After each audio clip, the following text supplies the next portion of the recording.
Happy new year Neha. Happy new year. तुम्ही नवीन वर्षाच्या शुभेच्छा.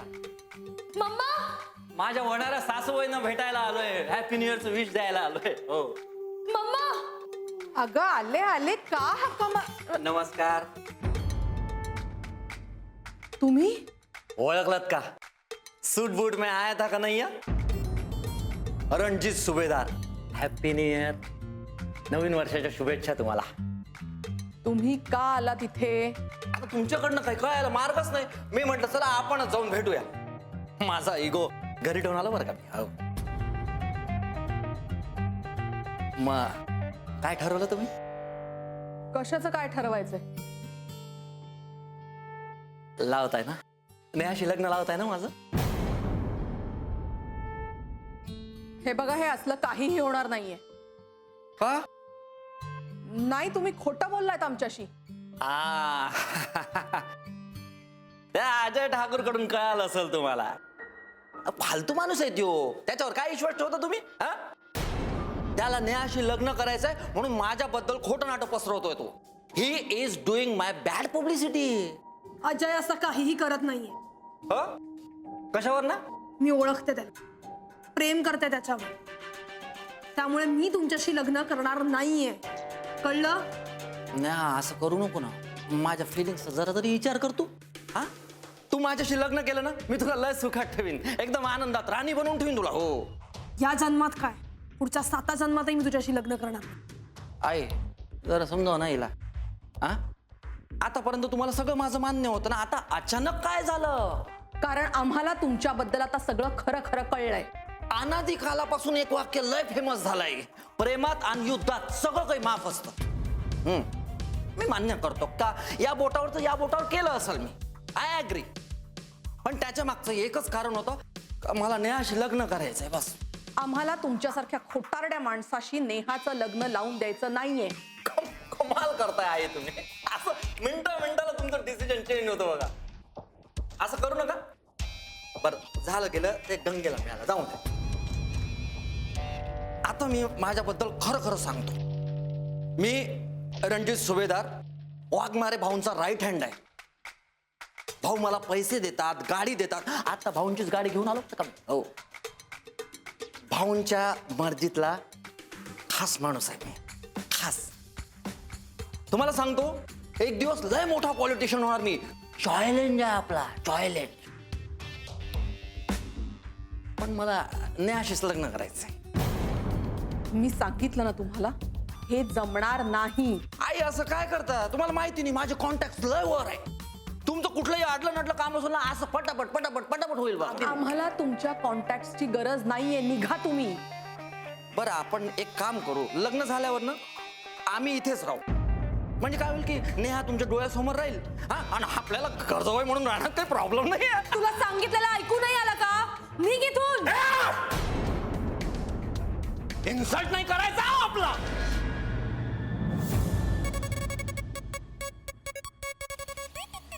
घ्या ठीक आहे पार्टी करू. पार्टी. हो बरेच दिवस झाले पार्टी नाही केली. पार्टी करूया. तुम्ही काय घेणार? नाही मॅडम थँक्यू.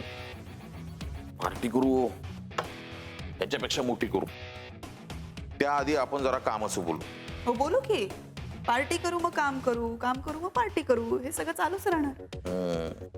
कसं आहे मॅडम, जे बोलायचे ते बोलल्यावर पार्टीचा मूड राहील का नाही हे आत्ताच कसं कळणार ना. का? कसे डोकं हलकं झालं, तार आली, जे बोलायचंय ते बोलता नाही आलं असं नको व्हायला ना. मॅडम आपली कंपनी मोठी आहे आणि त्यातून ती आत्ता काय चांगल्या कंडिशनला नाही. मग काय जोखमीचं काम आहे ना. जोखमीचं का? हो मॅडम आता तुम्ही मला सांगा एखादं जुनं मोडकळीस आलेलं घर चांगल्या किमतीला जाणार का नवीन कोरा पॉश इंटिरियर केलेलं घर चांगल्या किमतीला जाणार? पण घर आणि कंपनी यात खूप फरक असतो वाघमारे. जितकी जुनी कंपनी तितकं बाजारात तिचं नाव जास्त चांगलं असतं. शिवाय आपल्याकडे जुना आणि अनुभवी स्टाफ सुद्धा आहे. जो कोणी आपली कंपनी विकत घेईल त्याला फार कष्ट घेण्याची गरज नाही. हो पण मॅडम तो व्यवहार जरा वेगळा आहे. तुमच्या समजण्याच्या पलीकडचा आहे. मी सुद्धा कंपनीमध्ये काम केलंय वाघमारे. धनंजय बरोबर मी कित्येकदा बिझनेस रिलेटेड डिस्कशन सुद्धा केली. हो का? पण हे जगाला थोडीच माहिती आहे. मॅडम, धनंजय सरदेसाई आणि त्यांचे पार्टनर पटवर्धन हे काय आता कंपनी चालवत नाहीत.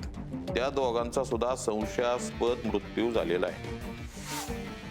अशी कंपनी विकत घेताना माणसं विचार करणार, नक्की करणार. का कंपनीचे मालक कधी मरत नाहीत? त्या कंपन्यांचं काय होतं मग? मरतात ना, पण अशा प्रकारे नाही.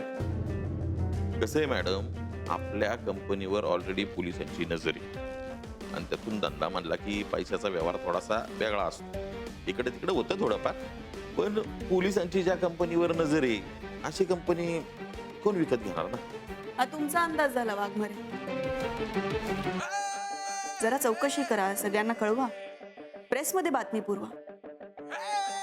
कुणीतरी पुढे येईलच ना. कुणीतरी असेल ना ज्याला आपली कंपनी विकत घेण्यात इंटरेस्ट आहे. अजून एक गोष्ट, आपल्याला कंपनी तर विकायची, पण कसल्याही प्रकारची जाहिरात करून चालणार नाही. आणि जो काही व्यवहार होईल तो आपल्या आपल्या चोरून लपून करावा लागल. मग आता काय करायचं? चिडायचं नाही. मग तुम्ही काय काय प्रॉब्लेम्स आहे एवढंच फक्त सांगताय, पुढे काहीच बोलत नाही आहात वाघमारे. अहो, आपला व्यवहार मोठा आहे, त्यातून कंपनीची परिस्थिती नाजूक आहे, त्यातनं पोलिसांचं लक्ष आहे. त्यामुळं जे काय ना ते आपल्याला जरा जपूनच करावं लागेल. मग करा, जे काही करायचंय ना ते फक्त लवकर करा. आता ऐका, लवकर आली का पंचायत परत?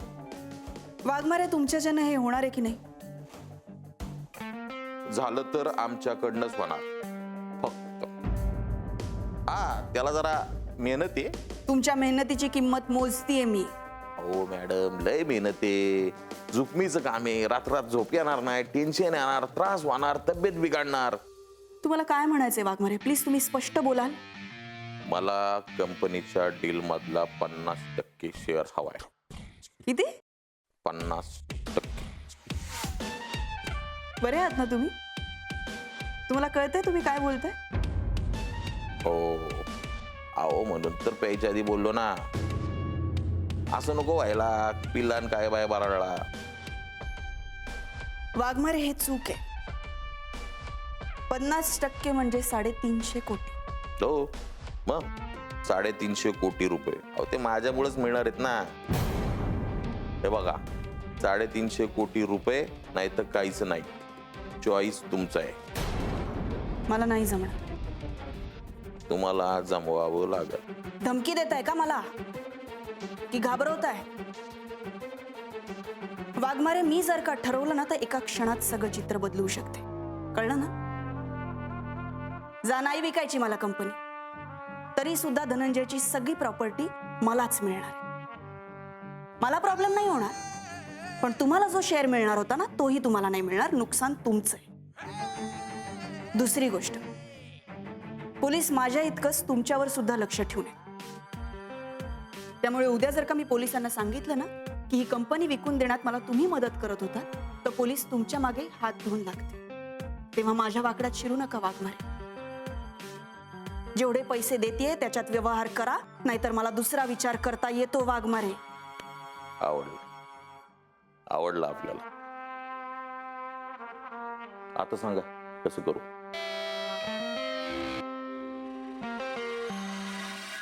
मला जी जी माणसं आवडतात ना ती माणसं मला सोडून जातात, कारण त्यांना आपापलं आयुष्य असतं.